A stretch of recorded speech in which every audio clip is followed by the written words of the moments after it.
Good morrow, scholars. Welcome back to Blood of the Dead. How you guys doing today? I'm a little bit tired. I don't know what it is. I can't seem to get enough sleep. Like, I went to bed before midnight, but I couldn't get myself out of bed until almost 10 o'clock. I have no idea why. Anyway, let's see, September 1st. So yay, October is almost here, and that's my favorite month. Obviously. Let's see. This is the anniversary of when Harry, Ron, and Hermione met on the Hogwarts Express. I just finished reading the Harry Potter books. I'm sure you guys might remember from the last video I mentioned that. What was I going to say next? I have this. Did I show you?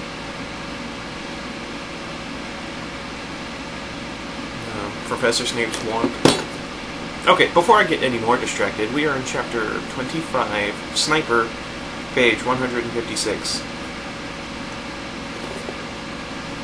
I almost got distracted again. No matter how many times Joe had laid a bullet to marrow on one of the things, he still wasn't used to them. He could see them from afar. They could be rushing up in close. And each time a flash of panic still burst through him, throwing off his insides and momentarily detaching his mind from his body in a fit of surrealism. The Walking Dead weren't natural. None of this was. The human race wasn't meant to end in a splash of blood at the jaws of the unworldly dead. He didn't know how it was supposed to end, if it ever would, but a storm of grey clouds that brought death-giving rain not once crossed the minds of those who had planned for chaos. Well,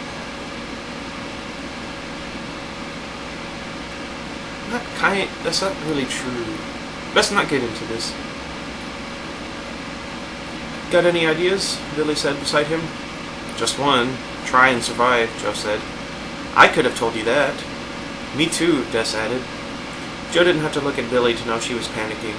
Her frantic breathing gave her away. He couldn't blame her. She was unarmed, for one thing. And, as much as he believed in equals, she was a girl, the lesser in regards to strength and old-fashioned wear and tear. My one friend Jessica, she can deadlift more than I do. And considering that I'm almost literally, like, just barely missing out on it. I'm literally twice her size.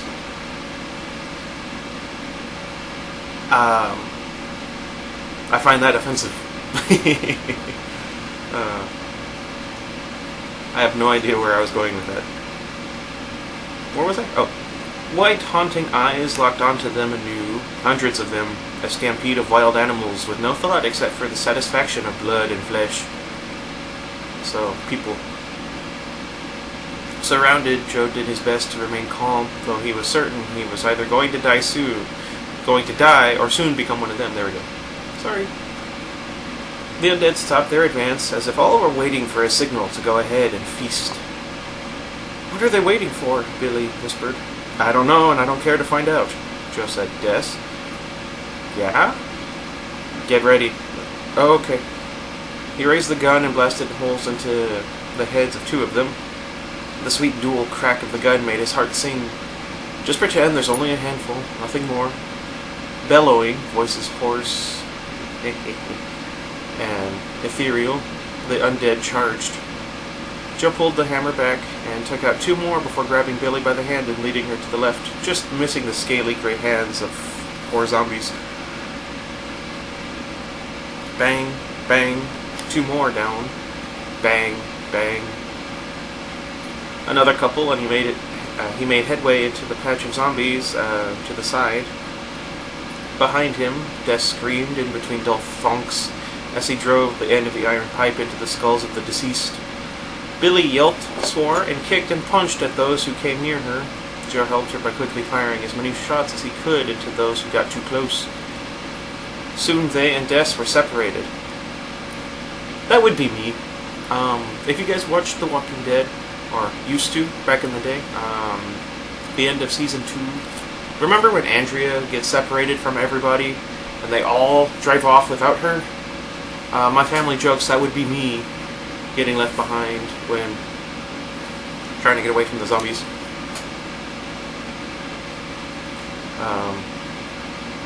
Although I'm the oldest of my mother's children, I am the middle child of my father's children. So, yeah.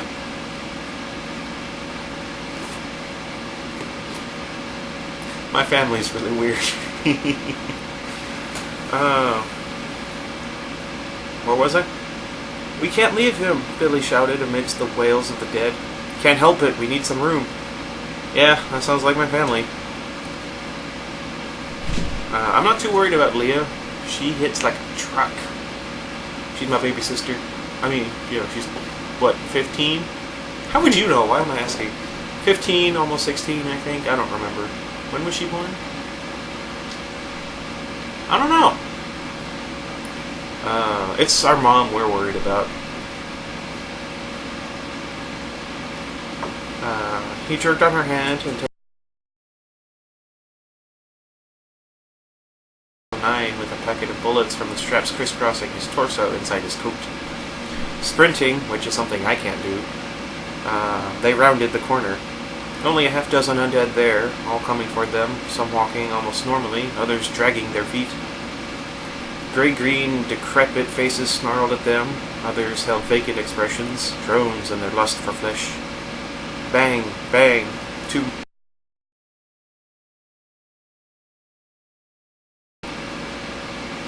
Joe pulled Billie by the hand and they ran past them, not bothering to finish them off. Every bullet spared meant more chance for survival later. The anguished groans of the dead filled the streets like a stadium of hissing fans. At the rear of the building, Joe saw them first. Billie ran past him and had to grab her from behind the waist, pick her up off her feet, and pull her back. The corpses were everywhere. The doors at the back of the building were boarded up. There was no way in. Is the best I've got. I usually go ARG, but there's no R in there, so it's just ARG. I guess that one worked. Just screamed as he came running from the side of the building, pipe in one hand, the arm of an undead torn at the elbow in the other. It's a good guy.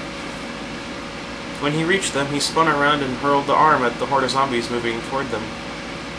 There was a parkade to their left, the high wall, impossible to climb over, its entrance way blocked with empty cars. Zombies closed in from front and back. The Richardson building stood over them like a giant silent observer of a murderer's dream. Wait, like this is a dream a murderer's had? Or this is like his dream, like as a murderer he wants to... I don't know. Never mind. This is not the question nor the time. Got any other ideas? Des asked. No, that's what I thought. Shut up, Des, and let me think, Joe said. There was no place to go but up, and unless each were suddenly bestowed superpowers, because this guy, he wrote some superhero stories before this, that wasn't going to happen. It was over. The undead were no more than 15 feet away. Billie was crying. Honestly, I think Des should be the one crying. I just feel like it fits his character better than her. Hey, Des said softly for the first time since Joe knew him. Genuine affection crossed his face. Billie reached for him and put her arms around his neck. There's something I have to tell you, Billie. This is not the time. That's actually a good question for today. Let's say you were about to die. That's really morbid. I don't know why I paused there. Anyway, okay, let's say you're in this situation, and it looks like you're about to die. And I guess it doesn't really have to be the situation, but you are about to die, and maybe the other person is or isn't. Doesn't matter too much. And you were in love with them. Would you tell them before you died? And would you tell them before you both died so that they knew? Or would you rather not tell them if you are going to die so that they don't have to live with that, or not tell them because you don't want them to die with that thought. That was really convoluted. Let me know what you think I said, what you think the answer would be for you.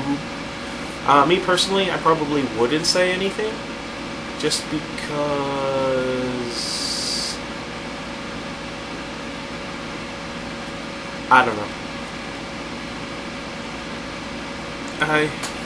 Just hold me, she replied. Des appeared disappointed, but Joe had a pretty good idea what the guy was going to say. We have about 10 seconds, folks, Joe said. I don't know about you, but these guys aren't going to take me. They've stolen enough already. He raised his gun to eye level, grinned, and said, See you on the other side, Pete. He stretched out his arm and aimed the barrel at the nearest zombie. Billie let go of Des, and the three stood side by side. One last stand. Joe only managed to squeeze off one shot when the zombies rushed them and took them to the ground. Screaming inside and out, Des kept the pipe across his chest, using it as a barrier between him and the chubby woman with yellow teeth and purple lips pressing down from on top of him. Another zombie wrapped its sticky fingers around the bottom of his chin from behind, pulling so hard against his jaw and putting such pressure on his throat that it silenced his cries. Still screaming inside, Des tried to ignore the pain building in his neck as the thing tried to separate his head from his body. Ah, the mountain.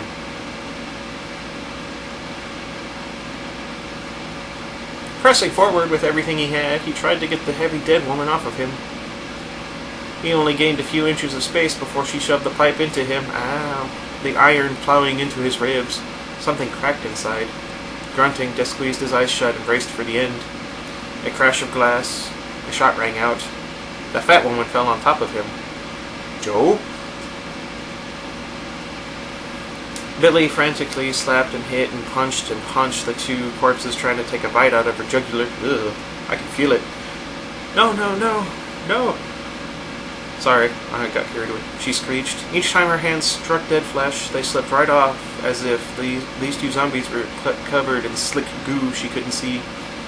Their stench invaded her system, and she shut her eyes, trying to block out the horrible, deathly whites of theirs. A large hand clamped down her waist. Dull pokes dug into her skin, and she knew that in a moment her intestines would be ripped out. The sound of the gunshot jolted her out of her imagination, but she dare not open her eyes lest she be forced to see the undead eat her alive. Ugh. Yeah, would you rather have your eyes shut while they're eating you alive, or would you rather be looking at it as it's happening? I'd like to think I would be like Magneto and tell them to choke on it. Anyway, the finger-like vice around her midsection loosened its grip. Huh. Okay, yeah. The zombie's head exploded after Joe managed to put the barrel of the XO9 under its chin and pull the trigger. Blood and brains splashed onto his face. The familiar sensation of teeth biting into his shoe distracted him, as did the fingers gripping him from about the ankle, there we go. I don't know what I was reading. Where was I? A hard hand crashed down onto his face, sending a spike of pain from his nose up into his forehead. April, he said, but barely formed the words, then another of the creatures shoved a finger that tasted like rotten milk into his mouth.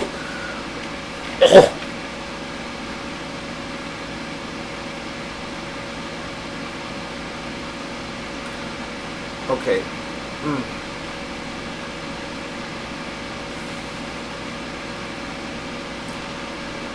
I swear I was not acting.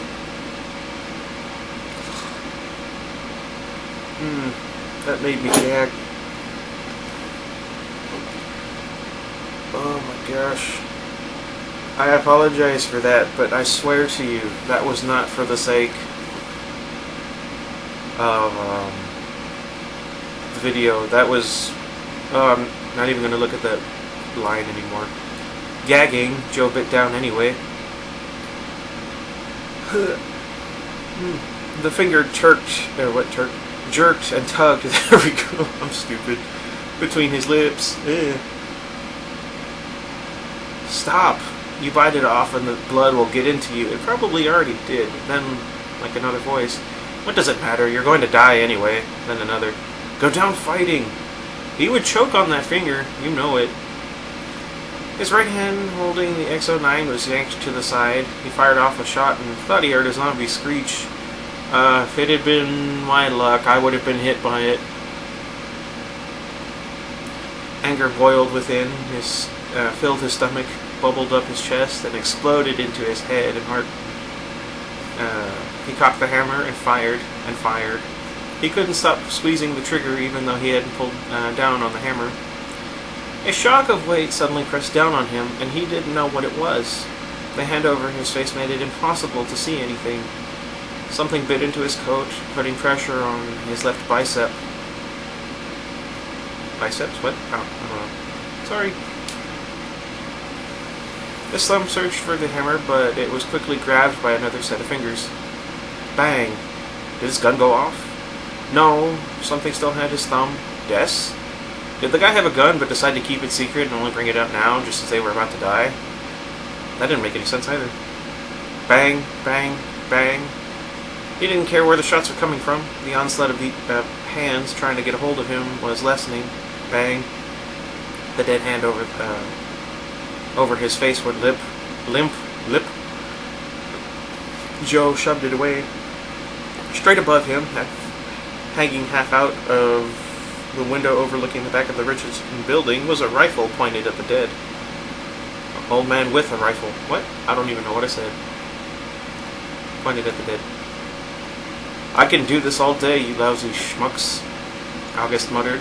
I got plenty of bullets. Does he? I know he picked a few up. Oh well. It had started as sport about half an hour ago, looking out the window and picking off the dead. Something to pass the time, and, he admitted, a deep exercise in catharsis. Anything to work out that terrible dream. But when the three strangers suddenly appeared at the front of the building, it took a good several moments of looking for him to actually believe what he was seeing. People. Real people. People who were alive. That's when the undead moved in and tried to kill the trio below. The three had begun their fight so fast that August hadn't been sure if he should run downstairs, get outside and help them, or just stay put and see what he could do from there. When the young man in the trench coat and the girl rushed to the side of the building, he followed them along the windows bordering the bank of office suites on the 5th floor, running from the hallway to the windows trying to keep up with them. When he remembered the guy in the front, he ran back to his original station to see. The guy in the green t-shirt was gone, so August ran back into the hallway, searched the side windows, and eventually found the three of them at the back of the building, surrounded. He smashed the window with the butt of his rifle, right after the three were mauled by the massive horde, figuring that even if he was too late, at least he had made an effort to save them. What he would do when the zombies looked up and saw him, he wasn't sure. Another zombie dropped below, and August quickly kept aligning his shots, taking out the undead surrounding the three people, giving them room and a moment to get to their feet. The guy with the trench coat did something with his gun and then began firing into a throng of living corpses. August did the same, reveling in each shot, paying them back for forcing him to murder his family. It's a good guy. It's a good guy. Chapter 26. 162. This is what you get, August thought, his teeth clenched, lips pressed tightly together. You took everything from me. He fired as many rounds as fast as his finger could pull the trigger. Below the heads of the undead popped one by one, each dropping to their knees, then falling flat on their faces, a second after skull and tissue sprayed outward. It wasn't long before August had to reload the rifle. Even the few seconds it took for him to do so seemed an hour. He longed to squeeze the trigger so much, and when he finally was able to do so again, it was like coming home. Darkness curled its shadowy fingers around his heart, and clenched the pounding muscle. Blackness of soul consumed him. Despite knowing better, despite knowing he should get up, he couldn't help but fire shot after shot into the horde below. Even if he could save just one of these new folks down there, he could somehow find a way to redemption through their rescue. That would be nice. This isn't you, August. The voice in his head was not his own, though. It carried the sound of his voice. It clearly belonged to another. Leave them to me, it said. I can't. August squeezed through gritted teeth. If you don't trust me, if you don't let go of what happened, you will fall away. Choose. Time seemed to slow, and though the zombies 5 stories down still quickly fell with every crack of the rifle, August felt removed from himself.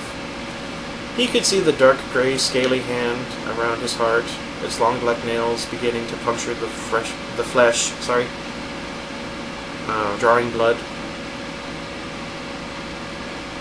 What are you? He whispered, not expecting a reply. Very clearly the hand said, you. Tears pricked the corners of his eyes, and a sharp pain pierced his chest, as if he was experiencing the loss of his family all over again. And if he wasn't careful, he'd lose something even worse. Himself. Bang, bang, bang, bang. The dead fell. August kept squeezing the trigger, reloading when necessary. Bang, bang, bang. The life souls below shouted at each other, but August couldn't make out what they were saying. Then one of them, the man in the trench coat, waved at him and pointed away from the building. More dead were coming. Now on his feet, Joe delivered a hard hook to the jaw of a dead man with one eye missing, then an elbow to the face of a woman with short brown hair and several missing teeth. He cocked the hammer of the X-09 and blasted the heads off, 2 zombies rushing toward him. His friends were missing. Oh, well, it's good they're friends now. Billie, Des, he shouted. Whirling around, he caught sight of them, Billie to the left, Des to the right, struggling against the mass of walking dead. Des slammed the pipe into the head of one, then jerked its opposite end back into the face of another, plowing right through the creature's nose. Ouch. A gush of blood spurted high in a wild arc as Billie pulled a long knife from one zombie's face. Where did she get that? He wondered. I mean, I asked that question too, but, it was actually in the book. Another came at her, this one from behind. Just as she turned to meet it, Joe cocked the hammer and fired off a bullet into the creature's brain, sending it to the ground. Yeah, don't do that. Okay, in my Zombie Survival Week videos, when I got to the gun safety thing, the number 1 rule for me is do not give me a gun. Number 2, gun is always loaded. Number 3, never fire in the direction of your friends or people unless you mean to shoot them. I can't remember all the rules. I don't even think I finished. Anyway, that's not important. There's too many, Billie screamed at him. I know, he growled. He took the face off of one, pulled down on the hammer, and side Des screeched as he swung the iron pipe around like a wild man, unloading all his hatred into the skulls and faces of decaying men and women. The old man, Joe thought.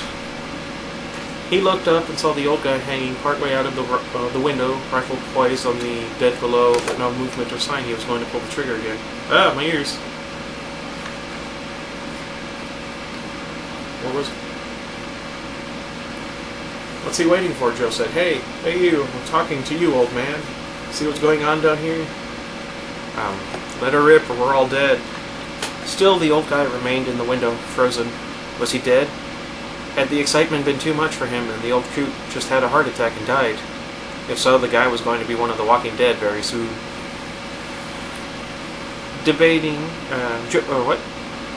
Joe debated firing, there we go, a shot at the guy to put him out of his misery. His thumb pulled down on the hammer. About to pull the trigger, a gray hand slammed down on his arm and a set of teeth rushed for his neck. Joe wrestled the zombie away, kicked it once in the gut, and then put a bullet between its eyes. Another shoved him from behind, then another, and another. Billie was screaming, so was Des, as each was shoved toward the building by a mass of the undead. Joe looked up. The old man was gone. This is it, Billie thought for the millionth time that day. Even though this wasn't the time to be thinking it, she thought it strange that each time it seemed death was coming for her, it scared her anew. She thought she'd be used to it by now. I wonder. Joe, help! Billie, I can't. Came his voice from somewhere far away. It was quickly shut out by the raspy groans of the undead as they pushed against them. So many hands, so many teeth. Billie pushed and pulled and twisted her body every which way, trying to worm her way out from under and in between them. Head spinning, she lost all sense of direction and quickly found herself hoisted up above the creatures' heads, her body tossed around on top of them as if it were some kind of crazy mosh pit. I don't know. Over on the right, Desk drove his pipe into the ear of one of the corpses, lodging it in. Before he could withdraw it, another creature grabbed him and pulled him away. No! No, Desk screamed. Still reaching for the pipe. It's gone, it's gone, it's gone, it's gone, he said, nearly breathless. Excuse me. Strong fingers gripped his leg and pulled him down to the ground. He hit the gray-stained concrete with a thunk. Pain lit up inside his hip. Mine too, actually. A mass of gray and decaying heads loomed over him. Then 100 fingers reached for him. Huh. I guess 100 fingers sounds a bit more ominous than 10 zombies. Right? Well, I mean, if they lost some fingers... Never mind. Des had disappeared beneath the crowd of the undead just as Joe had been thrown up against the building wall. The back of his head hit the wall with a sickening smack, and green stars burst before his vision, and the light droning filled his ears. Moaning, he drew up the X-09, about to shoot as many of the zombies crowding in upon him as he could. He couldn't even get the gun shoulder height before the undead pounded into him like a tide into a surf. What? What? One fat one slammed into his chest, winding him, forcing him to the ground. My chest hurts. Heart racing, he gripped the X-09 hard and tight. If these suckers were going to tear him apart, it was going to be after he was dead, not before. He bent forward, pushing his head toward the gun while pulling his arm toward himself despite the tugs of the dead, wrestling it away. Just one will do it, he thought. He put the barrel against his forehead. I'm sorry, April. I didn't mean to go out like this. Some hero I turned out to be. In a few moments I'll be seeing you, though. Hang on. I'm almost there. He squeezed his eyes shut. Bang.